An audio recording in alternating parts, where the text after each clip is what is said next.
الحمد لله الأكرم الذي خلق الإنسان وكرم وعلمه من البيان ما لم يعلم فسبحان الله لا يحصى امتنانه باللسان ولا بالقلم ونشهد أن لا إله إلا الله وحده لا شريك له ونشهد أن محمدًا عبده ورسوله أما بعد فقد قال الله تبارك وتعالى في كلامه المجيد وفي فرقانه الحميد أعوذ بالله من الشيطان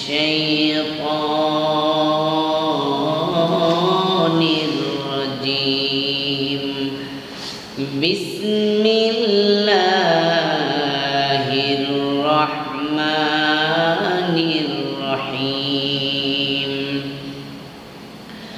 وأذن في الناس بالحج يأتوك رجالا وعلى كل ضامر يأتين من كل فج عميق وقال النبي الصادق المصدوق صلى الله عليه وسلم الحج المبرور ليس له جزاء إلا الجنة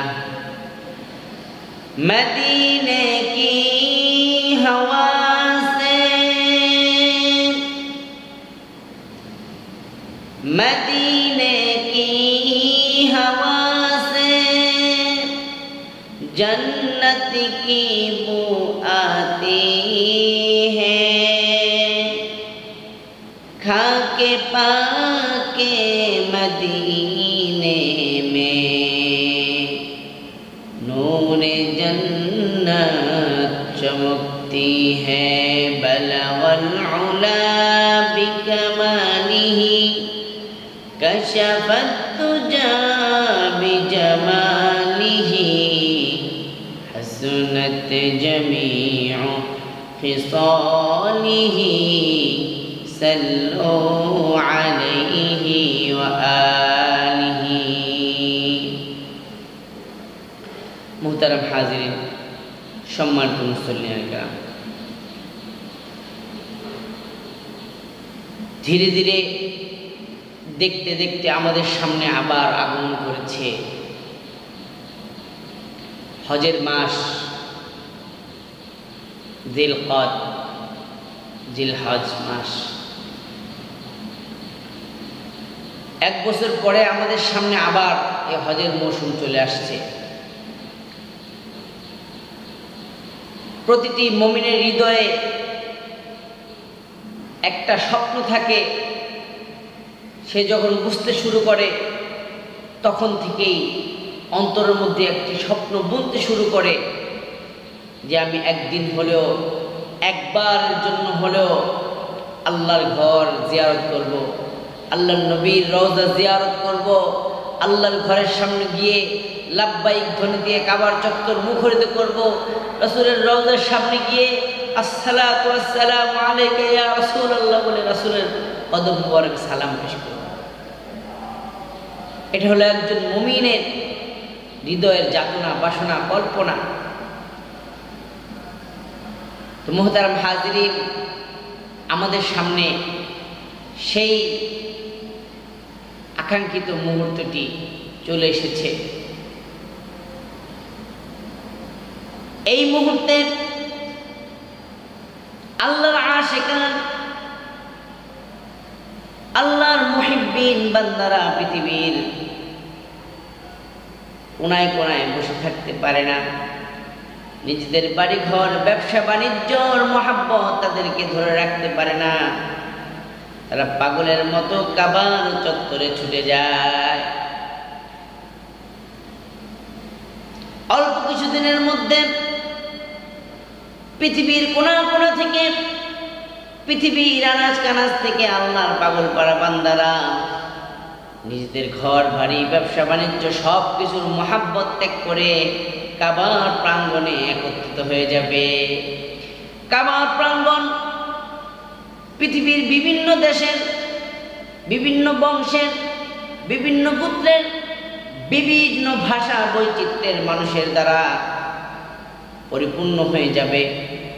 বিভিন্ন বৈচিত্র্যের, বিভিন্ন বৈশিষ্ট্যের মানুষের মুখে মুখে ধ্বনিত হবে লাব্বাইক লাব্বাইক আল্লাহুম্মা লাব্বাইক লা শারীকা লাকা লাব্বাইক ইন্নাল হামদা ওয়ান নি'মাতা লাকা ওয়াল মুলক লা শারীকা লাক।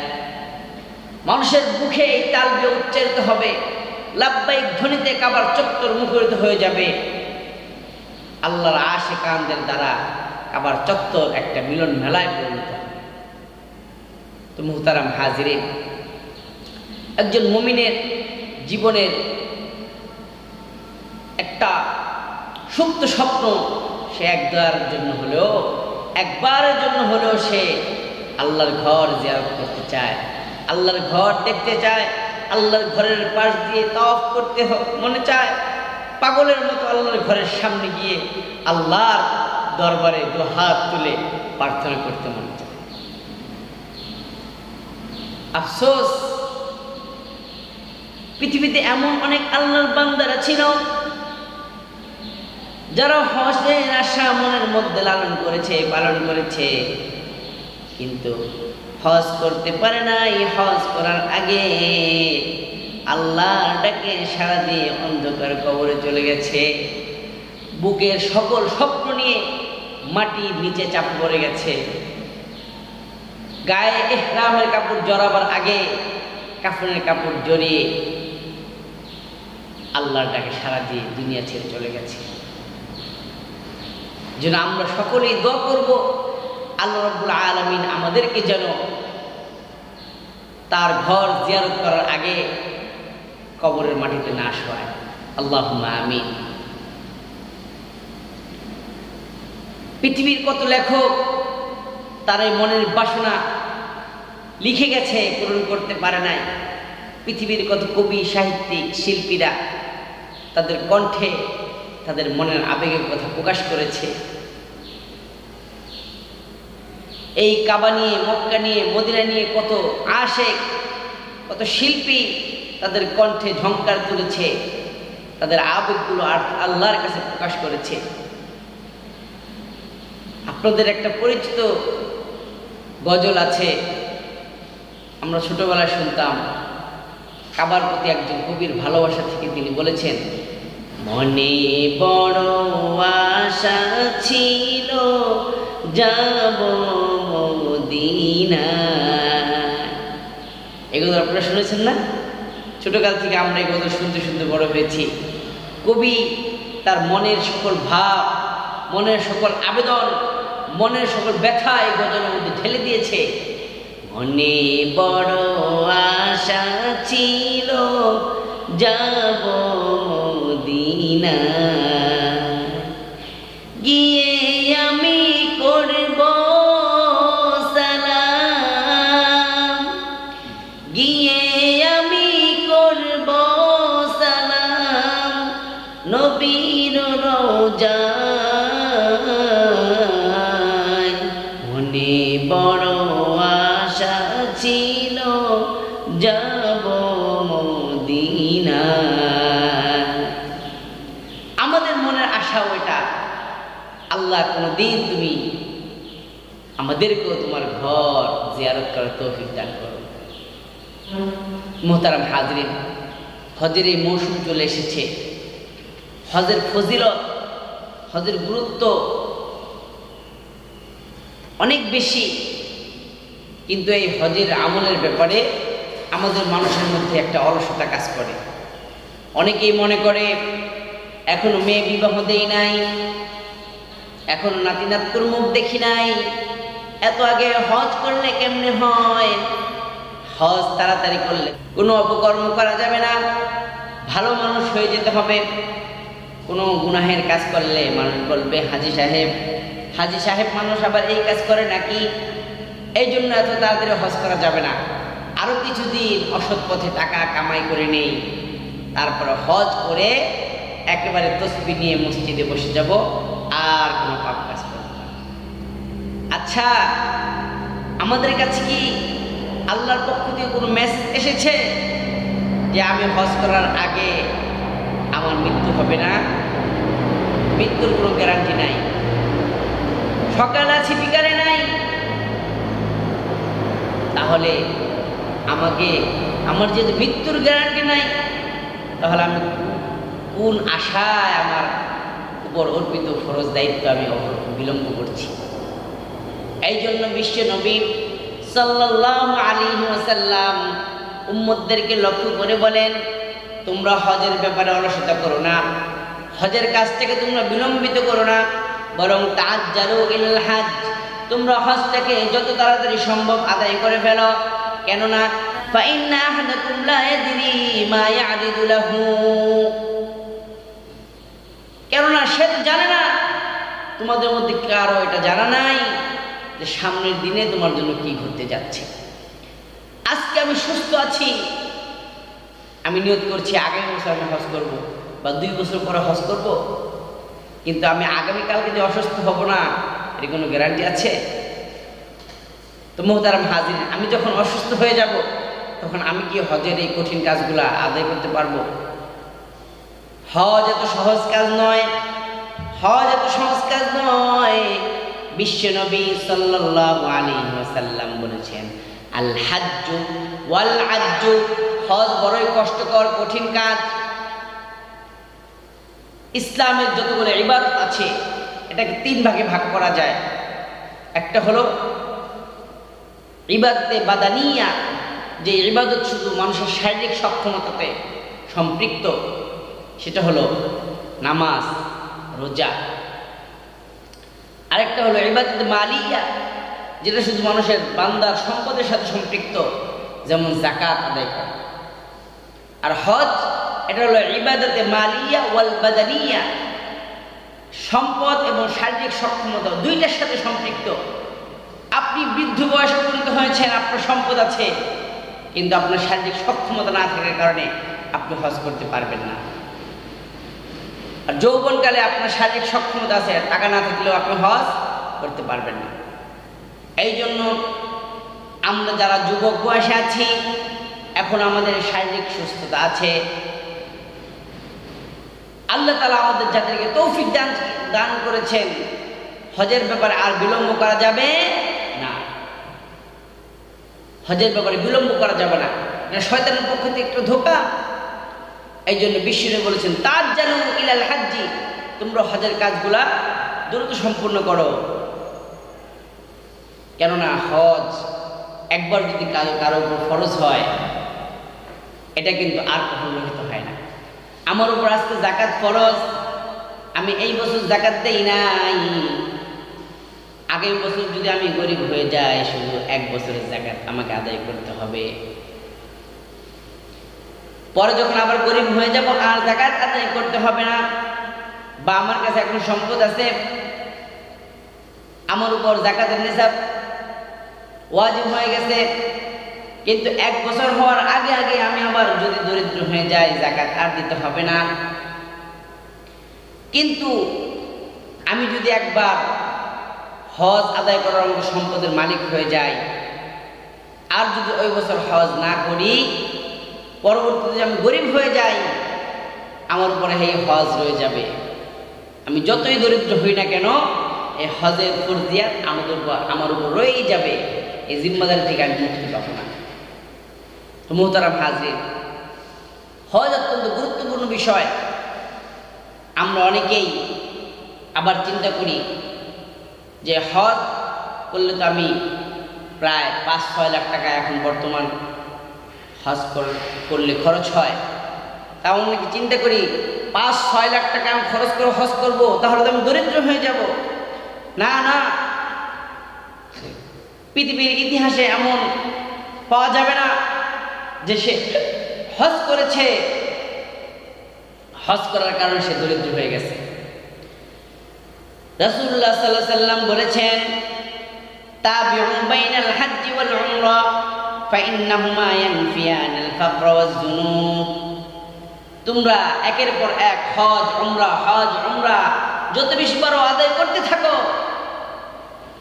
ভয় পেও না যে তুমি হজ উমরা করার কারণে তুমি দরিদ্র হয়ে যাবা, বরং বিশ্বনবী বলেন ফাইন্নাহুমা ইয়ানফিয়ানাল ফাকর ওয়াজ যুনুব। হজ এবং উমরা তোমার জীবন থেকে দুইটা জিনিসকে মুছে দিবে। তোমার জীবনে দরিদ্রতা থাকতে পারে না এবং তোমার জীবনে কোনো গুনাহ থাকতে পারে না। বান্দা যখন হজ করে একমাত্র আল্লাহকে রাজি খুশি করার জন্য হজ আদায় করে। বিশ্বনবী বলেন, সে যদি হজ করতে গিয়ে কারোর সাথে কোনো ঝগড়া না করে, কারোর সাথে কোনো বিবাদে না জড়ায় এবং সে যদি কোনো খারাপ কাজ না করে, সে যদি খারাপ কথা মুখ দিয়ে না বলে, কাউকে গালাগালি না করে, বিশ্বনবী বলেন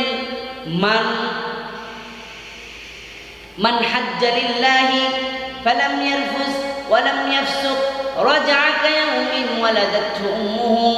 যেই ব্যক্তি আল্লাহর সন্তুষ্টির জন্য হজ আদায় করে, এই হজের মধ্যে সে যদি মানুষের সাথে ঝগড়া বিবাদ না করে, কোনো মন্দ কাজ না করে, মন্দ কথা না বলে, বিশ্বনবী বলেন সে হজ থেকে যখন বাড়িতে ফিরে আসে তার জীবনটা এমন পুত পবিত্র হয়ে যায়।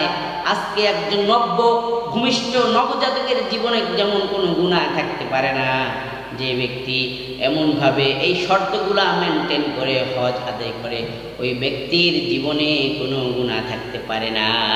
সুবহানাল্লাহ। তো হজের এই ফজিলত, অপরদিকে বিশ্বনবী বলেন আল হজ্জুল মাবরুর লাইসা লাহু জাযাউন ইল্লাল জান্নাহ। যেই ব্যক্তির হজটা আল্লাহর কাছে কবুল হয়ে যাবে, আল্লাহ তাআলা হজের বিনিময়ে তাকে জান্নাত দিয়ে দিবেন। সুবহানাল্লাহ। তো মুহতারাম হাজরিন, হজ অত্যন্ত গুরুত্বপূর্ণ একটি ইবাদত, কিন্তু এই ইবাদতের ক্ষেত্রে আমাদের অনেকের মধ্যে অলসতা দেখা যায়। আমরা অনেকে মনে করি আমার সময় নাই বা আর একটু বয়স হলে হজ করব। অনেকে মনে করে হজ করলে আমার টাকা কমে যাবে, আমি দরিদ্র হয়ে যাব। আপনাদের সকল মনের প্রশ্নের উত্তরগুলো আমি হাদিসের মাধ্যমে পরিষ্কার করে দিলাম। যারা ধারণা করেন পরবর্তীতে হজ করব, এখনো হজ করার সময় হয়নি, বিশ্বনবী তাদেরকে লক্ষ্য করে বলেছেন তাআজ্জালু ইলাল হজ্জি, তোমরা দ্রুত হজের কাজগুলো শেষ করো। যখন তুমি হজ করার সক্ষমতা লাভ করেছো, সাথে সাথে ওই বছর হজ করে ফেলো। কেননা ফাইন্না আহাদাকুম লা ইয়াদরি মা ইয়ারিদু লাহু, কারণ তোমাদের মধ্যে তো এমন ভবিষ্যতের কথা কেউ জানে না যে আগামীকালকে তার জন্য কি বিপদ অপেক্ষা করছে।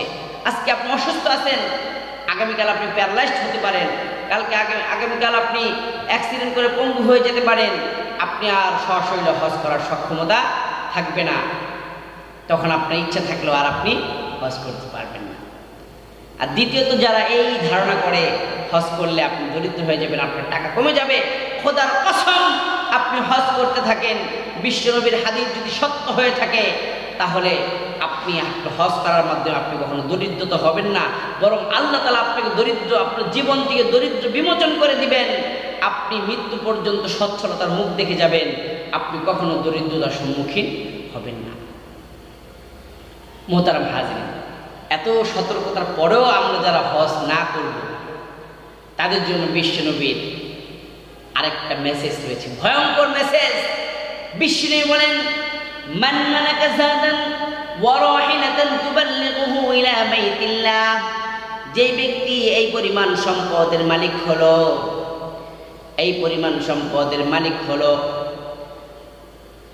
পরিমাণ সম্পদ ব্যয় করে খরচ করে সে কাবা পর্যন্ত পৌঁছতে পারে, ফালাম ইয়াহুজ্জা, এরপরও যদি সে হজ্জে বাইতুল্লাহ আদায় না করে, আল্লাহ তাআলা তাকে ধন সম্পদের মালিক বানানোর পরেও সে যদি হজ আদায় না করে, বিশ্বনবী বলেন তালা আলাইহি আইয়ামুতা ইয়াহুদিয়ান আও নাসরানিয়া, তাহলে এটা তার জন্য কোনো আশ্চর্যজনক বিষয় হবে না।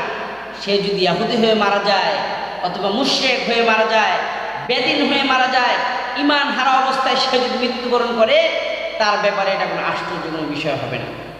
অর্থাৎ বিশ্বনবী বলতেছেন, যে ব্যক্তি ধন সম্পদের অধিকারী হওয়ার পর হজ না করবে, ঈমান নিয়ে মৃত্যুবরণ করাটা তার জন্য অনেক কষ্টকর হয়ে যাবে। সে ইহুদি হয়েও মারা যেতে পারে, খ্রিস্টান হয়েও মারা যেতে পারে। যে আজকে আমাদের সমাজে ধর্মান্তরিত হওয়ার বিষয়টা, মুরতাদ হওয়ার বিষয়টা যেভাবে আস্তে আস্তে বেড়ে চলেছে, হাদিস গবেষণা করলে দেখা যাবে ঠিক ধনী ব্যক্তিরা এরকম ঘটনা ঘটাচ্ছে, ধর্মান্তরিত হয়ে যাচ্ছে, ইসলাম ছেড়ে অন্য ধর্মের গ্রহণ করছে। দেখা যাবে তারা সম্পদ থাকার পর হজ করে নাই। বিশ্বনবীর এই ভবিষ্যৎবাণী তার জন্য কার্যকরী হয়ে যাচ্ছে। এই জন্য মুহতারাম হাজিরিন, আমাদের জীবনে আর কি চাই? আমাদের জীবনে তো একটাই আকুল আবেদন যে আল্লাহ, আমি যেন সর্বশেষ ঈমান নিয়ে তোমার ডাকে সাড়া দিতে পারি। যদি সর্বশেষ আমি যদি ঈমানে আমার নসিব না হয়, তাহলে আমার সারা জীবনের আমল দিয়ে কি হবে বলেন? এই জন্য বিশ্বনবী আমাদেরকে সতর্ক করে বলেছেন, ফালা আলাইহি আইয়ামুতা ইয়াহুদিয়ান আও নাসরানিয়া, হজ করার সক্ষমতা থাকা সত্ত্বেও সে যদি হজ না করে, তাহলে তার জন্য কঠিন কঠিন ভয়ঙ্কর বার্তা দিয়েছেন। সে ইহুদি হয়েও মারা যেতে পারে, খ্রিস্টান হয়েও মারা যেতে পারে, এতে আশ্চর্য কিছুই নাই। মোহতারাম হাজিরিন, এই জন্য আমরা যারা ইসলাম নিয়ে মরতে চাই, ঈমান নিয়ে মরতে চাই, আমাদের অন্তত এই বিষয়ে সতর্কতা অবলম্বন করা উচিত। আমার সম্পদগুলো হিসাব করে আমি যদি হজ করার সক্ষমতা রাখি, দ্রুত, এখন যেহেতু মন চাইলে হজ যাওয়া যায় না, আপনি এখন থেকেই হজের প্রসেসিং শুরু করেন। এই বছর আপনি ভিসা লাগিয়ে দেন, ইনশাল্লাহ হতে পারে আগের বছরে আপনার জন্য হজের ফয়সালা হয়ে যাবে। তো মোহতারাম হাজিরিন, আপনি এই যে দুনিয়ার সম্পদগুলো আপনি হজ না করে ব্যাংকে অ্যাকাউন্টে টাকা জমাচ্ছেন, এটি কার জন্য রেখে যাবেন? আপনি মারা যাওয়ার পরে আপনি যদি ওসিয়ত করে যান যে আমার জন্য বদলি হজ আদায় করে দিন, যে হজটা আপনি টাকার মোহাব্বতে নিজে আদায় করতে পারলেন না, আপনার সন্তান কিভাবে, তাদের হাতে যখন টাকা চলে যাবে, যার হাতে টাকা যায় টাকা তার কথাই বলে, তা আপনার সম্পদ যখন তাদের হাতে চলে যাবে, তারা কি আপনার জন্য তাদের পকেটে টাকা খরচ করে বদলি হজ করবে? কি মনে হয়? আপনি যে আপনার টাকার মহব্বতের কারণে হজ করতে পারলেন না, আপনার অর্জিত সম্পদ দ্বারা, তারা যে সম্পদ পাবে আপনার কাছ থেকে মেরাজ সূত্রে, পৈতৃক সূত্রে, তারা বুঝি তাদের টাকা খরচ করে আপনার জন্য বদলি হজ করাবে? যদি কেউ করে তাহলে তো ভালো, কিন্তু এটা আশা করা বোকামি। মোহতারাম হাজিরিন, এই জন্য একজন কবি বলেন, আরে আমি এত কষ্ট করে নিজে হজ না করে টাকা রেখে গেলাম, তোমাদের জন্য ওসিয়ত করে গেলাম আমার জন্য বদলি হজ করায়, কিন্তু আমার টাকা পেয়ে ভোগ বিলাসে মত্ত হয়ে গেছো, আর আমাকে কবরে রেখে আসছো, আমার উপর আল্লাহ শাস্তি চলছে, হজের জন্য আমি আল্লাহর কাছে পাকড়াও হয়ে গেছি, এই বিষয়ে তোমাদের কোনো খোঁজ খবর নাই। তখন মৃত ব্যক্তিরা তাদের ওয়ারিশ ছেলে সন্তানের দিকে তাকিয়ে লক্ষ্য করে বলতেছেন, তু তাওয়াঙ্গর গেশতাই আজমালে মা ইজমা গাফেল শুদি আজহালে মা, তু তাওয়াঙ্গর গেশতাই আজমালে মা ইজমা গাফেল শুদি আজহালে মা। আরে দুনিয়াতে আমি যেই সম্পদগুলো রেখে গিয়েছিলাম, আমার সেই সম্পদ দিয়ে তুমি আজকে ধনী হয়ে গেছো, কিন্তু বাবা মারে যে অন্ধকার কবরে রেখে গেলা, সম্পদ কিভাবে কামাই করলো, সেই জন্য আল্লাহর দরবারে সে পাকড়াও হয়ে গেছে। সম্পদটা ব্যয় করে নাই আল্লাহর রাস্তায়, সেই জন্য সে আল্লাহর দরবারে পাকড়াও হয়েছে। এই সম্পদ খরচ করে সে হজ করে নাই, এই জন্য আল্লাহর দরবারে সে কাঠগড়ের আসামি হয়ে গেছে। আর তোমরা ছেলে সন্তান, পিতার সম্পদ পেয়ে ধনী হয়ে গেছো, পিতার এই দুরবস্থার কথা ভুলে গিয়ে আজকে পিতার জন্য একটু ফকির মিসকিনদেরকে টাকা দানও করো না, তাদের জন্য বদলে হজ করো না। মোহতারাম হাজিরে, এই জন্য নিজের যা করা দরকার আপনি জীবদ্দশা আপনি করে যান, আরেকজনের আশায় কেন থাকবেন? যুগ জমানা বেশি ভালো না। এখন ছেলে সন্তান পিতামাতাকে বৃদ্ধ অবস্থায় বোঝা মনে করে, তাদের জন্য বৃদ্ধাশ্রম বানিয়েছে, তাদেরকে বৃদ্ধাশ্রমে রেখে আসে। আপনি আপনার টাকা দিয়ে আপনি নিজে হজ করতে পারলেন না, আপনি কি আপনার ছেলে সন্তানের উপর ভরসা করতে পারেন?